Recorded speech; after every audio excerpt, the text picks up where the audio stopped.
Hello, my friends. Amy D. Cohen, Strongest Minds. So yesterday we spoke about what are flower remedies and answered a couple of questions. Today I'm going to talk about where do you get these flower remedies from. There's quite a few flower remedies that you could use, but I'm going to talk about a few today.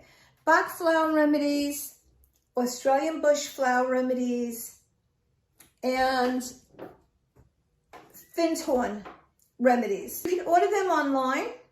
You can get Bach remedies from most health food stores, Whole Foods, and the others you order online. So depending on what you need, what you want, how do you look it up? Flower remedies for anger, flower remedies for purpose, flower remedies for Great Depression, flower remedies for social anxiety. You'll also find many videos on different remedies that you could use on my YouTube channel. Just look up Amy D. Cohen and it should take you there, Strongest Minds.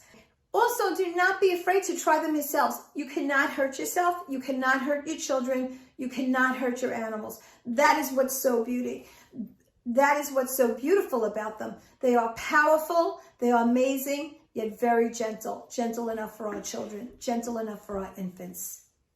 Take care, my friends. Amy D. Cohen, Strongest Minds.